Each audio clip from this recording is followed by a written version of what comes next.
welcome back to WJ Live. I'm George Upper, Editor-in-Chief of the Western Journal. I'm joined by Josh Manning, Deputy Managing Editor, and today a very special guest, Arizona State Representative Mark Finchem, who's here to discuss some follow-up on a topic that we covered in great detail yesterday.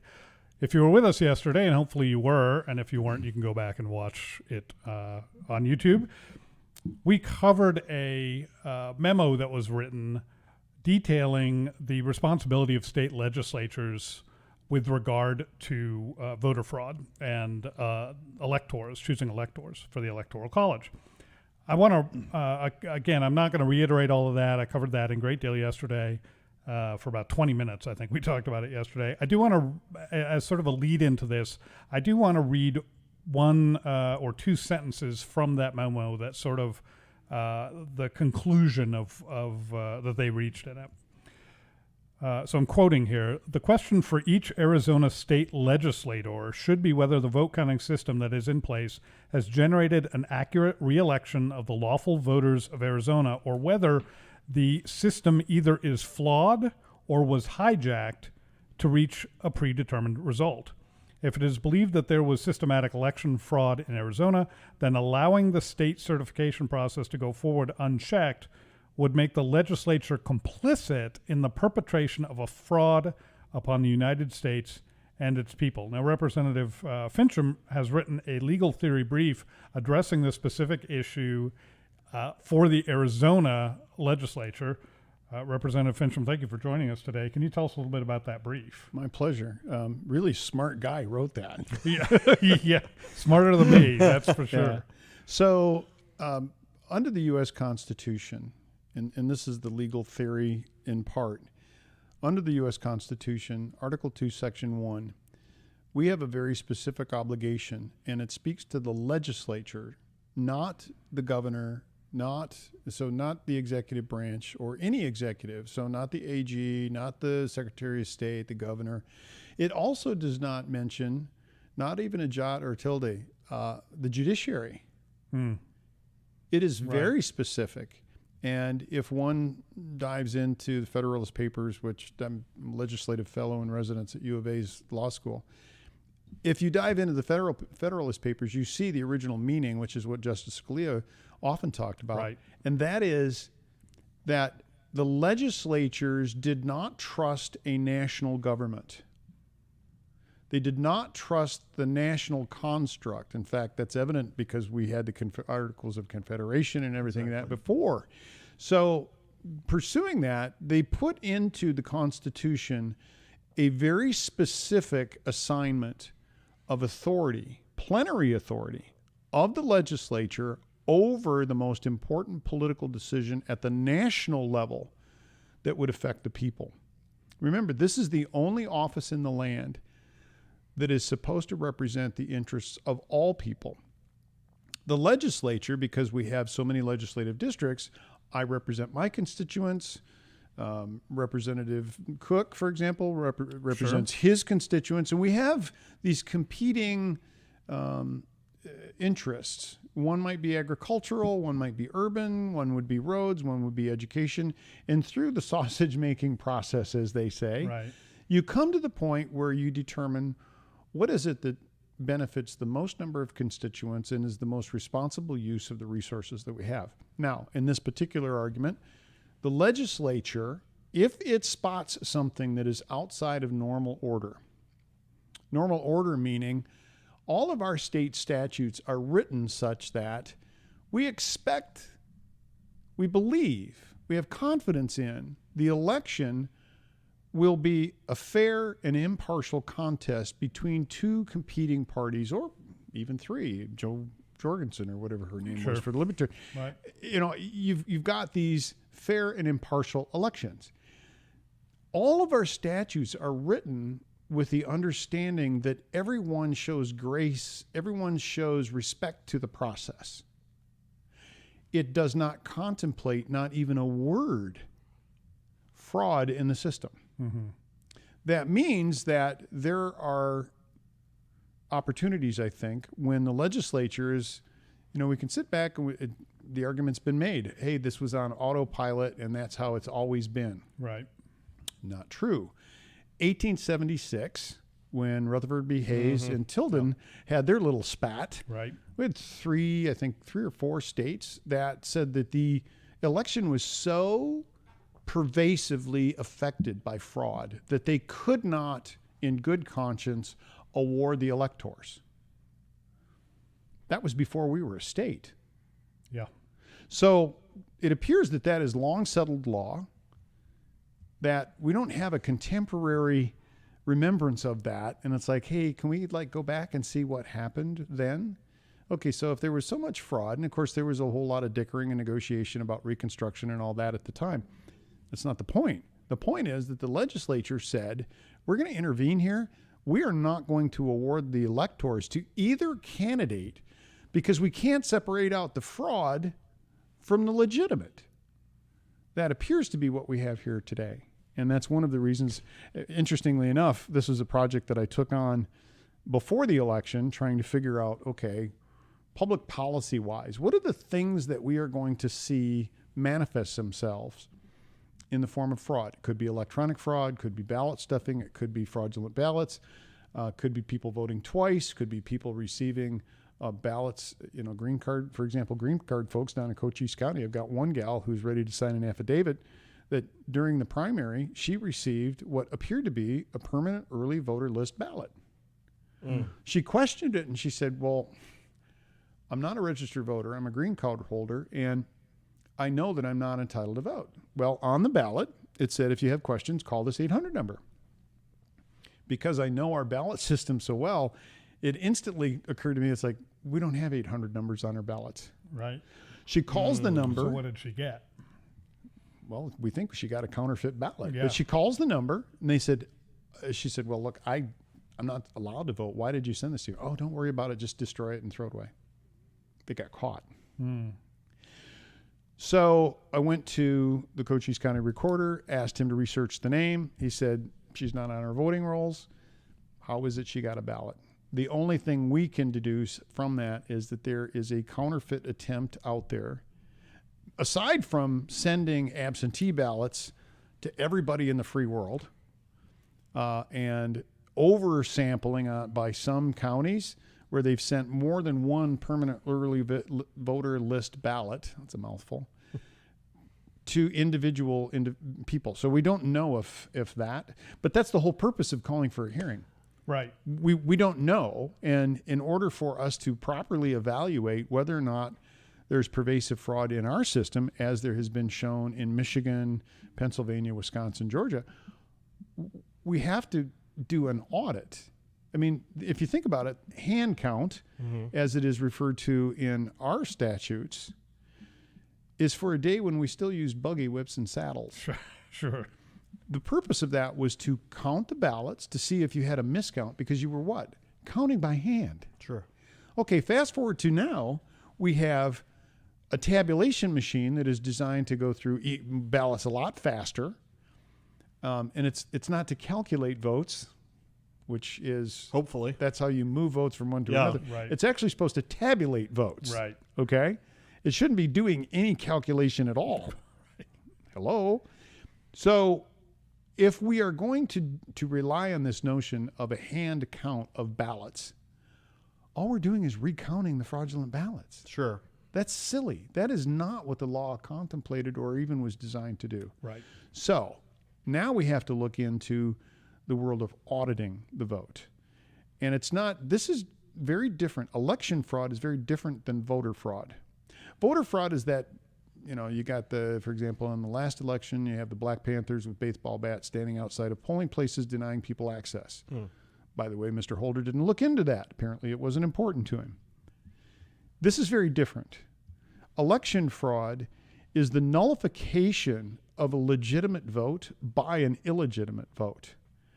And because it's electronic, because it is machine language, because it's in the source code of those machines, we've already seen that in a couple of different states. I expect we'll see the same thing here once we dive into that.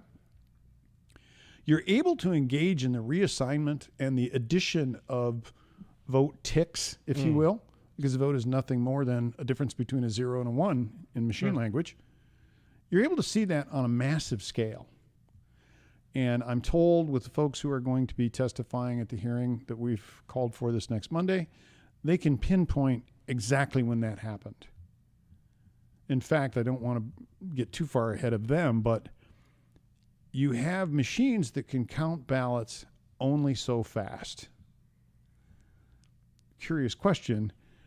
How is it that you're able to count 2, 3, 4, 5 times the number of ballots in the same period of time? When the machine's constrained and can't count more than 1 time. As Joe Biden would say, bingo. Yes. So you mentioned upcoming hearing on Monday, possibly. Tell us where you are in that, in the process of putting that together. We have commitments from the president's team, legal team. And right now, I'm not sure I want to give the names out, partly for security reasons, but about as high as it gets. So some of the personalities. You can figure out what that means. You've seen on TV. Yeah, so let's frame this for just a second. This is an enormous, potentially enormous thing we're talking about here. This is not Arizona news. This is national news. There's a potential for this to be national news, yes. So, but our focus will be on Arizona. So my good friend Pat Colbeck, former senator out of Michigan, as I told you before the show, I retired out of Kalamazoo, Michigan, a DPS officer there. Pat and I have known each other for a number of years, and he and I have subscribed to the exact same legal theory. The legislature in Michigan apparently is they're showing a lot of courage. They're stepping up, and they've seen 6,000 votes in Antrim County get moved with during a calculation. I think that was a slip of the tongue. Right. Okay, it's not calculation; it's tabulation. Okay, the truth will out. So when people when they don't understand the system, I mean, the truth does spill out. Yep. Okay. But then you've got 4 counties, and Dr. Shiva's done some really good work with Phil. And he's been working with Phil. I'm sorry, Phil. I forgot your last name, but I've seen part of this though. Shiva's research is this is incredible. Well, Phil's the numbers guy behind it. Okay, that's who he was referencing. Okay, I didn't realize that. Exactly. Okay. So how do you explain the statistical analysis of 4 different counties on a line of normal distribution, and then suddenly Republican at the same, counties? Some that Shiva, pardon at me, least for a couple of interrupting. them. Some Shiva Wayne looked at County, were Republican. I don't know this. They were looking at some precincts in California as well. Yeah, pardon me. but that's regardless of that. You have 4 different counties that have a distribution along a line, and then suddenly all of them follow a logarithmic function, almost a straight line. Excuse me. Awarding votes to one candidate and not the other. All 4 counties, exact same logarithmic function at the exact same time. That's not statistically possible. Right. I mean, it would be hard enough if you had 2 counties. Right. But if you have 4, so those are the kinds of things that come up in an audit. And that is the purpose of the hearing that we want to hold on Monday. Be a number of members from the House and from the Senate. We're going to do it offsite, partly because there are so many people who are interested in knowing about this. And the allegation is that President Trump won Arizona in a landslide. And I find it interesting that the Democrats are almost silent on this question. It's as though they don't want to telegraph their knowledge of what's going on. So you don't just think that President Trump won Arizona. You don't think that the margin of whatever it is now, 10,000 votes roughly for Joe Biden is off by a few. You think President Trump won by a landslide in Arizona? He did. I mean, I haven't spoken to a single individual who admits voting for Biden. That's kind of weird. I mean, I've gotten a couple emails from... You think there's got to be one out there. Well, I've gotten a couple of emails from people, who are constantly those folks who write me emails, and they're taunting me about Republicans are morons and much worse. We never get those. Yeah. I mean, I'm not counting those because I know that they would vote for a softball if that's what was thrown. Yep. I'm talking about the people, my constituents, who I talk to every day. I know that there are many Democrats And by the way, I hate to break the news to the left. There's a lot of Democrats that voted for President Trump, and they're proud to say that because they see when a president steps in. I think one of his best lines was, "Look, I did in 47 months what you haven't done in 47 years." Right. I mean, criminal justice reform, resetting the clock back to before Joe Biden got involved in putting so many people in prison. Yeah. I mean, just that. And then you look at economic recovery, the economic assault that we've had.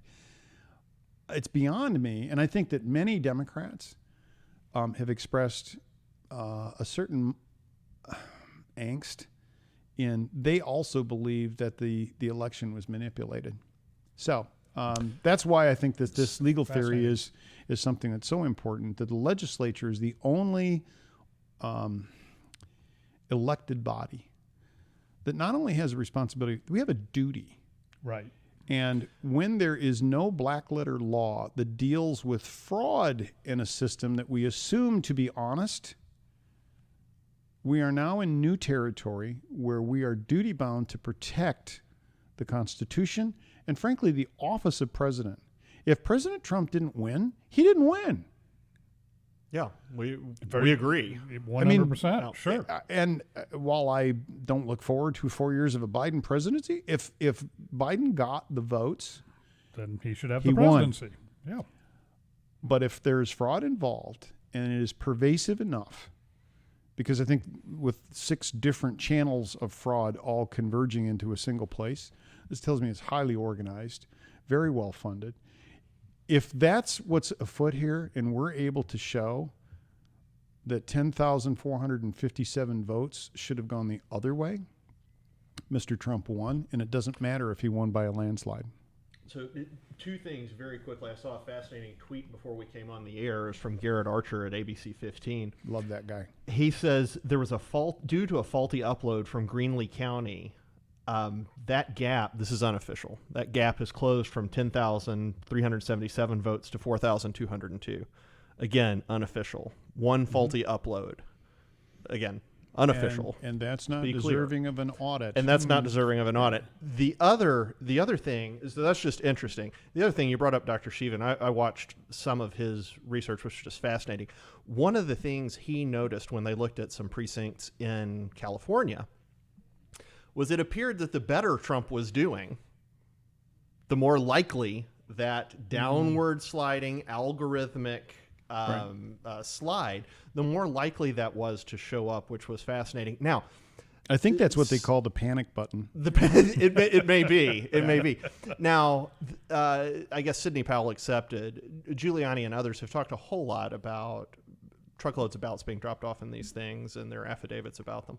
In your opinion, is it more likely that it's actually fraud perpetrated using the voting machines themselves, or is it more likely that there were physical ballots dropped off, physical irregularities as opposed to electronic ones? And maybe you don't have an opinion on that. I'm not sure. Well, I've got an opinion, but when it comes to things like this, I think opinions are dangerous. When, I'm a former retired investigator myself, so I don't like the idea of putting supposition out there. I think one of the ways to look at that, and Randy Poland, who I have a great deal of respect for, former auditor, is CPA with Deloitte, former party chairman for the Republican Party. And I would even say that he's probably a mentor because he's just really has invested in me in understanding kind of the target of the audit. He said something that I found very interesting, and that is if you understand and you take time to step away and think about all the various directions, all the places that you would find fraud, it helps you focus in on a kind of a Pareto chart, if you will. Where's the most fraud going to happen the fastest? And then it kind of trails off all the other tactics. That's good context. That's good. And speaking of context, so we're talking about what's the strategy here. The strategy is to get an individual elected using whatever means necessary. That's their strategy. What are the tactics? Well, you have counterfeit ballots. You have let's mail a ballot to everybody. You have voting center issues. And frankly, I think that that's rife with the opportunity for fraud. And then, of course, you have the machines themselves. So when you have multiple fronts that are in play, it's almost as though you're trying to swat gnats. And that's probably the best way I can. You get a swarm of gnats around your head. What are you going to swat? The air? Are you going to brush them away? So for viewers who aren't, I think most folks in Arizona, when you say voting center issues, I think they've got a good sense of what you're talking about. But could you go into a little detail about what some of those would be for people who may not be familiar? So, and thank you for asking, because I didn't stop to think. That is something that's fairly unique to Maricopa County. Right. And a lot of that has to do with the concentration of people. So in Arizona, we have precincts, which roll up into legislative districts.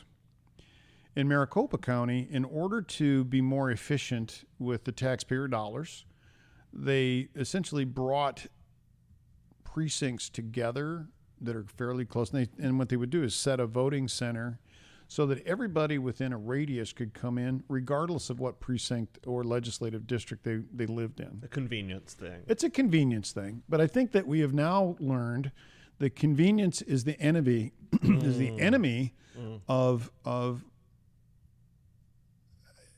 election protection. Security. Because what it does is it destroys the audit trail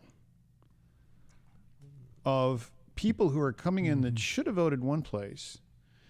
Oh, that's interesting. So, for example, in my district, our voting place, legislative district, Oro Valley, my voting place is at the same school all the time. Now, where I come from in Michigan, almost every fire station is a voting place, a polling place, which makes perfect sense because fire stations are placed so that they're all within 7 minutes response time of homes. Right.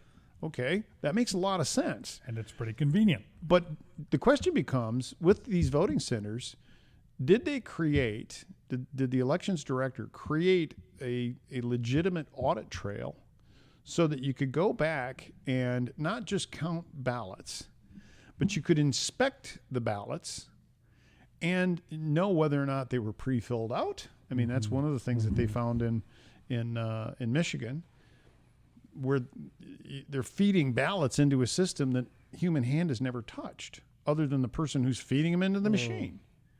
Okay, so where do those come from?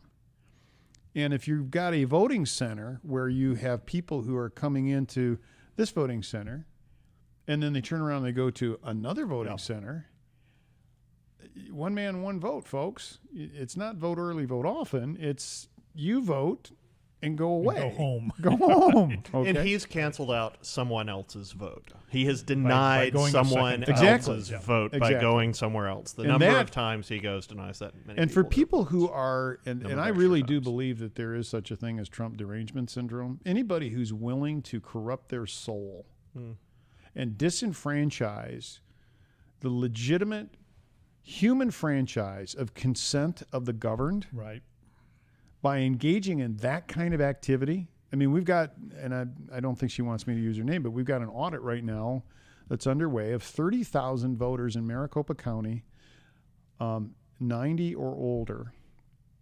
And of that, I think she's about 400 individuals, and they're doing a lot of records checking. Somewhere in the order of 10% of them were dead and voted after their death certificate. So that goes to the individual who is willing to win at any cost. I'm sorry, did you say 10% of 90,000? No. 30,000 votes. Okay. They've checked between 300 and 400 so far, and what they're finding is a lot of these people were deceased, and they were deceased before the date of the election. So 10% of the sample. Right, which goes to the notion that there are some people in this world who are willing to do anything to win. That's not a win. If you had to cheat to get there, I mean, Barry Bonds found that out. Yeah. Okay, ball players, all these people that cheat in order to accomplish an end, it's not a win. You know, we're running Cal Thomas's piece today. I think it's fascinating. It's talking about election fraud through history, and one of the examples he brings out was Nixon and JFK, and it was widely thought that there was fraud in play there with Mayor Daley Chicago, that flipped Yep. Illinois, that flipped the country, that gave it to JFK, and gave us the Cuban Missile Crisis. It's not at all clear to me why we would think that people then were more virtuous than they are now. For some reason, are people better today and less likely to cheat today than they were in 1960? I don't think so. I don't think they are either. But philosophically, the left tends to believe that man is perfectible and is being perfected. And it's up to them gaining power to see that happen. Well, so which comes the in ends justify the means. but that is which what comes in the left conflict, believes. though, with the notion of moral relativity. Yeah, sure. Okay. Well, that whole thing, that's How is it even possible for them to get better? Okay, it's not wrong for me to vote 10 times because I believe that a certain thing must happen. Right. Yep. And justify the means. That's right. Yep. So we started going down the path of the various articles within the Constitution. Right. And if you want to go back to that for just a moment. Please. We have a solemn duty that was carved out for us by Madison, Jerry, Franklin, Jefferson. Those guys said, look, the most important thing that you can do as a legislator is to be responsible and fulfill your duty to give every voter a voice, not just some voters, every voter a voice in your state. And we are going to make sure, because remember, the people who were writing the federal Constitution were themselves delegates from the states.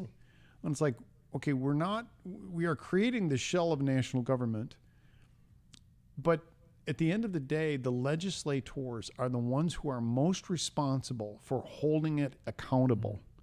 I can't emphasize that enough. I mean, you look at, for example, the Madison debates, September 5th, 1878, I believe.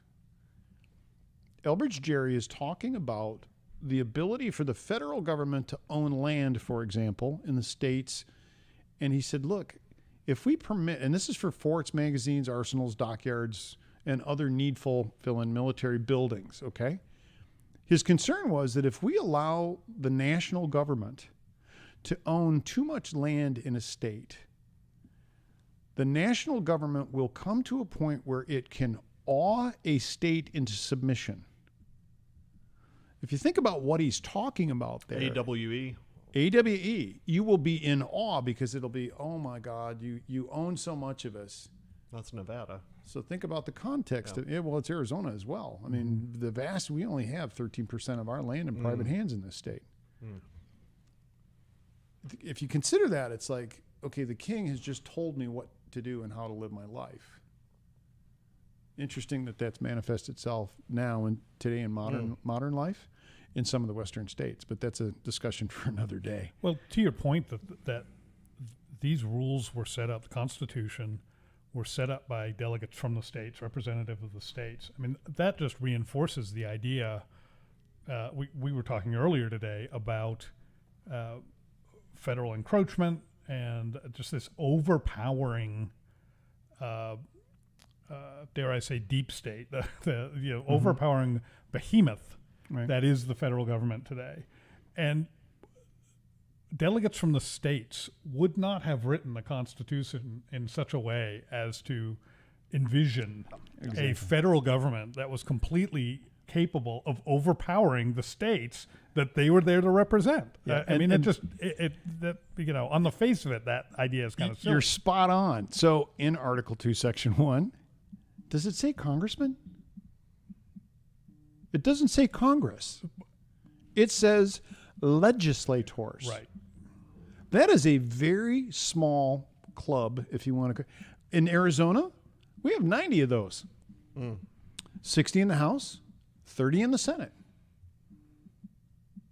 The division in the House is 31-29. 31 Republicans, 29 Democrats. In order for us to call ourselves into a special session without the governor involved, we have to have a supermajority. Same with the Senate. We're not going to find 9 Democrats. Under normal circumstances. If there were an emergency of some kind, you would think that the opposition party would be looking out for the interests of the people. Well, in this particular case, I think they're perfectly happy with the outcome. So there is no way that they are going to agree to call into a special session. Even if they were to understand, and it goes back to when Harry Reid in the Senate was told by Mitch McConnell, you better be careful what you implement, because one of these days that snake's going to come back and bite you. Right. What happens? The very next Senate session, it comes back and bites them, and they're not happy about it. And to this day, that sits. So my admonition to my opposition colleagues, be careful. Because if you allow this to stand today, it will most assuredly come back and haunt you in the future. And this should not be a partisan issue. Absolutely, The, it should the not question be. of whether, one vote per person is counted as one vote per person and Right. counts as one vote per person is, if there is a more bipartisan issue ever, I don't know what it would be. Disenfranchisement of anybody on either side That's right. should be a completely bipartisan issue. I at least would be saying the very same thing if the shoe were on the other foot. If you had 31 Democrats calling for this and 29 Republicans saying, no, we like the way this turned out, so we're not interested in finding out what the truth is, I'd have just as much of a problem with that. That's cowardice. And I think the most compelling argument for what is not only in my limited brief, but also in the brief of Bill Olson, which I understand you've circulated. Right. When the law is silent on something, that means you have no idea what would have been on the minds of the legislature. That in and of itself is a compelling case for the legislature to come into session to say, we did not contemplate the idea of an illegitimate election because it was so negatively affected by pervasive fraud. And when I say negatively affected, it's the notion that you've got enough fraud there that you cannot determine who the real winner was. Right. Okay? Once again, I care about who is the winner, but in this context, I don't care who the winner is. Because if the individual voter loses their franchise, they're the ones that lose. Right.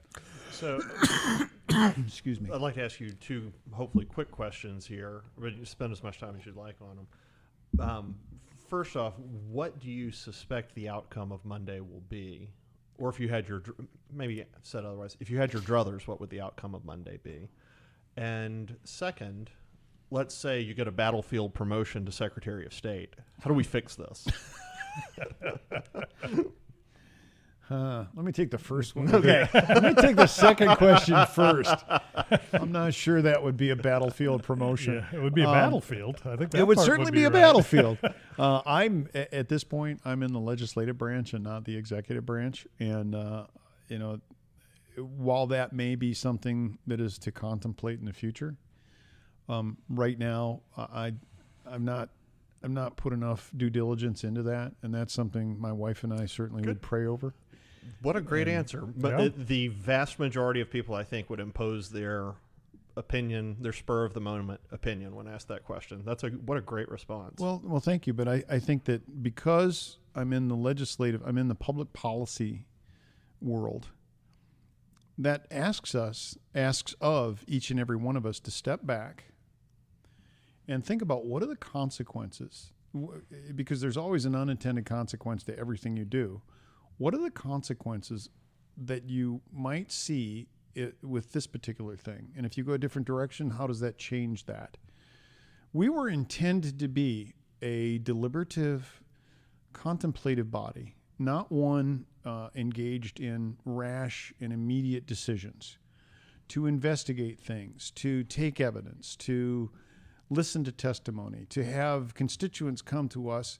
I've been beat up by people in the Arizona Republican Daily Star about bills that I promoted. What they don't seem to understand is those didn't come from me. Those came from my constituents asking for me to do what they elected me to do, and that's present their case to the body. Now, whether or not I happen to agree with what they're asking me to do, I don't carry bills that I don't agree with. And if it doesn't advance the causes of our state's rights, if it doesn't answer issues like personal freedom, economic security, economic opportunity, a debt-free future, safe streets and schools, quality education. Those are the things that people care about. That's their life right here. And if we don't take the time to be very contemplative about that, we injure people. Either not physically in the sense, but we injure their ability to plan for the future, to invest for their kids, for their education, for them to be able to plan out. That's why I don't like this idea of we have an annual debate about tax policy. Can we just settle on tax policy and kind of leave that alone for a while? Right. But at the same time, then you have people like me who come along and blow up their own theory. Why do we have so many surpluses over the last several years? My belief is we're taxing too much. Yeah. How do you recession-proof an economy? Leave the money in the taxpayer's pocket. Because the government always has a way to spend. And in government defense, I mean, we're given taxpayer dollars to promote public policy. Sure. And it's always a game of, not game, but it's a job of ours to take the resources we have, limited as they may be, and deck those against the priorities the public has told us is important. And if we get down to zero, we did our job. If we have money left over, I would say that we probably taxed too much, especially when we have done those things which in public policy, we have a responsibility to let people live their lives. I'm one of those light touch of the government guys. Mm-hmm. We are too. We're not here to live your life for you. That's your job. I heard a joke the other day, which I found terribly funny. If I made one more mistake, I'd have a perfect set. Okay. Government can do that too. If we make one more mistake, we'll have a perfect set. Yeah, that might I don't be want to our have a new perfect motto. set. I don't want to have a perfect set. Right. I want to have a very imperfect set where we get out of people's business and we let them live their lives. Going back to your your first question, which I've already forgotten now. How would, if you had your way, if you had your druthers, what would Monday afternoon look like?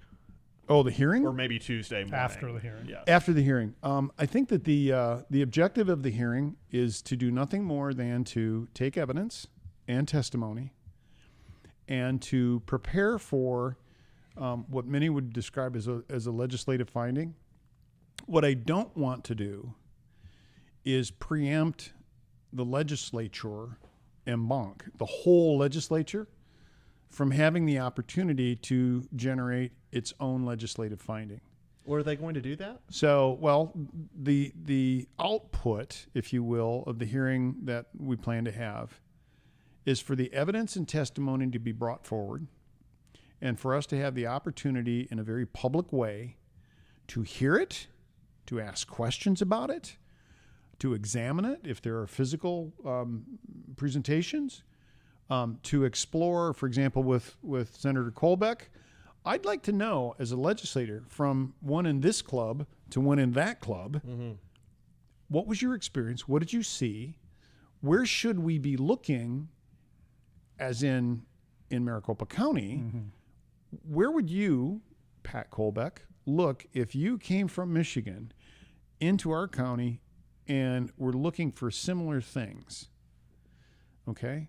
I have a really focus on? Yeah, I have a really hard time believing that Dominion would manufacture machines and software that was found to be contributory to a fraudulent election, an illicit election in 5 states, but not this state. I mean, that just stretches credibility. Seems okay? unlikely. So my hope is that the outcome, I know that the governor and the Speaker of the House and the President of the Senate have all said that they would like to see proof that there is enough to this that it would alter the outcome of the election. And because the legal team has been, I'll call it iced out of a number of court cases where they have been blocked from presenting their evidence in that venue, and keeping in mind Article 2, Section 1 of the Constitution, frankly, it's not the court's job. That's right. Good for you. It's the Great legislature's call. job to hear Great this. call. Okay? And I think that, going to the courts, frankly, has been a delay. And I'm not being critical of the president's team because they're trained attorneys. Okay, you go to court. That's what attorneys do. Right. I would be more interested in hearing, did you go to every state legislature around the country and ask them to hold a hearing? To do their duty. To do their duty, to hear evidence, take testimony. If there's physical evidence, to examine that physical evidence. If there's a need to have a forensic audit of the tabulation equipment, maybe that. And by the way, if there's anybody out there who wants to try and alter what's already in the machines, I advise don't do that because we'll be able to know that you did it. As much as the folks at Dominion said, we can collapse the audit trail and remove that. Well, guess what? The data's somewhere. It's never gone. Mm-hmm. Okay. So I think that it's wholly proper for every legislature, whether it's going to be in a committee like the one that we're going to have on Monday, or a panel. It's basically a joint panel. It's not even an ad hoc committee. This is a fact-finding hearing. That's all this is. We're looking for facts that support the notion of a special session to engage in a closer exam of the evidence and testimony. And if we need to dig deeper, it gives us at least that scintilla of evidence to say there's enough here that would have altered the outcome of the election that we need to take a closer look at. Sort of a prima facie case. Yeah, and it's not enough. So, for example, I'm from Pima County. It's not enough for me to say, how is it that a county that had a Republican sheriff, District 1 county supervisor, longtime Republican, and a couple of other offices that were, within reach, how is it that entire county swept blue? Well, then you get the allegation that comes into email from what I'm pretty sure is a burner email, but makes the allegation that Pima County had 35,000 votes preloaded on key machines for key precincts. And there's enough detail in the email to make it a plausible story, especially matching that up with the result. It's like, something's not right here. And I learned as an investigator a long time ago, go with your instincts. Yeah.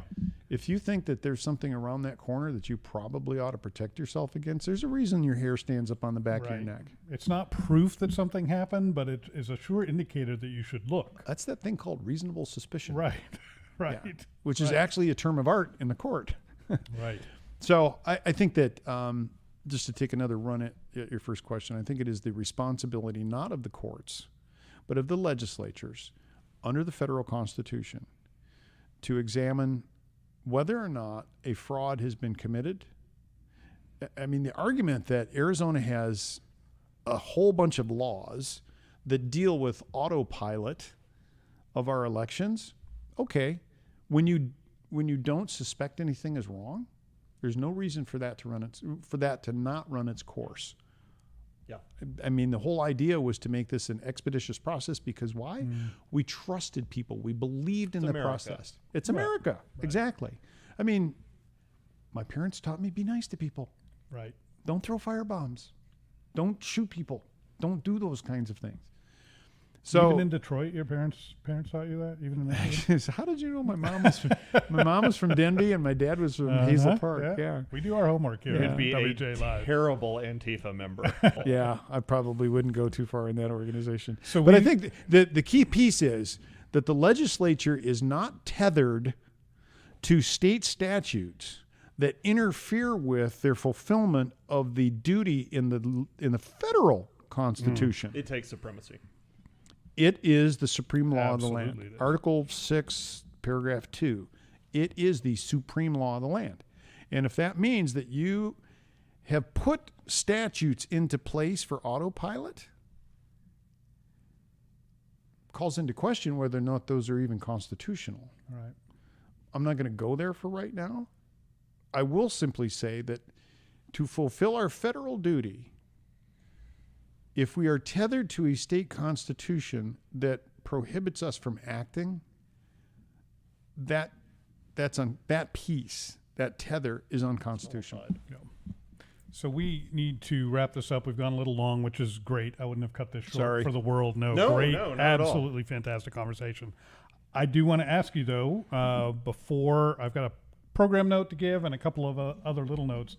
Before I do that, anything else that you'd like to say to the people of Arizona or the Yes, people there of is. America? I Yes, thought there might is. be. Just thank you very much for I reminding saw that me. on the table and thought there might be something else he wants to say. If you would like to have a ticket for a side of beef raffle, Yes, I would. $100 a ticket, but here's the good news. There's only 300 tickets. You can send Pretty an good email odds. to me. It's outstanding odds. Yeah. Usually it's like 1,000 tickets. Right. And I know where the beef's coming because it's mine. Mm. All right. It's grass-fed, grain-finished. It'll be ready sometime in February. We have promised everybody that we're going to give as many people as possible a shot at it. They're $100 a ticket. You can send money by Venmo. If you want to know more, you can send an email to markfinchem@me.com. That's MARK, F as in Frank, IN like Nancy, CHEM like Mark, at me.com. And I'll reach out to you. We'll make sure you get a ticket, and we will get the side of beef. Now, I would urge folks who are in Arizona, I'm not going to drive to Montana to deliver a side of beef, okay? I'll just buy a side of beef up there, and you can Okay, have that one. seems Okay. more fair. But Seems more this reasonable. actually goes to the Make Arizona Safe Again PAC. That's Make Arizona Safe Again PAC. What that does is helps us fund conservative candidates and conservative events. So, for example, they're going to be picking up part of the tab for this hearing on Monday because nothing comes for free. The venue that we're going to have is off-site. It is not at the Arizona House, which it's a much larger venue, can accommodate a lot more people, and it gives an opportunity for more people to actually see the receipts, if you will, right up front and personal. But thank you for letting me pitch that. No, of course, absolutely. We've not been able to peer into the courtrooms where these things That's have right. happened. We'll be able to peer in and actually I will see to what's it that you presented. gentlemen have a ticket if you want to be there. We are Thank absolutely you. going to cover that.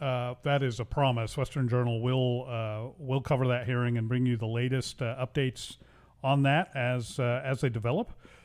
Program note, we are, and I say the Western Journal is going to cover that because WJ Live won't be here to cover it for the next few days. We're taking a bit of an extended Thanksgiving break. This will be our last video podcast until December. We'll come back Tuesday, December 1st. I hope Tuesday is December 1st. I have that right, don't I? It is. Okay, good. Our last video podcast till December. I'm glad you were here because I would have wondered that for minutes before moving on to the next topic. So we will be here at 5 p.m. Eastern, 2 p.m. Pacific on Tuesday. So what I recommend that you do, because there's a gap of time there. If you're not watching us on YouTube, find us on YouTube. Go to youtube.com/WJLive. You'll find us there.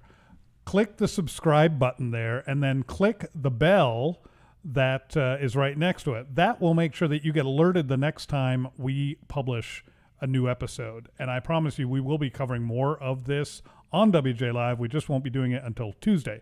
We will cover it before that on the Western Journal. So check out westernjournal.com. You can subscribe to us there as well at westernjournal.com/join. Thank you, Representative Finchem, for joining us today. What a My pleasure. fantastic conversation. Very illuminating. Very. And we'll be really looking forward to see what happens at the hearings next week. Vital time in our republic. Amen. And we'll be there to cover them. And thank you for joining us as well. We'll see you again in December. Happy Thanksgiving, everybody. Take care. WJ Live, powered by the Western Journal. We have enjoyed recording WJ Live these past few weeks, and we have some exciting news. We are now on Apple Podcasts, but we need to ask you a favor. In order to equip even more readers with the truth and continue our fight against big tech, we're going to need more subscribers and reviews. Go find WJ Live on Apple Podcasts, hit the subscribe button, and leave us a 5-star review. Thank you for helping us out, and don't forget you can catch a new episode of WJ Live every Tuesday and Thursday at 5 p.m. Eastern and 2 p.m. Pacific on YouTube and now Apple Podcasts.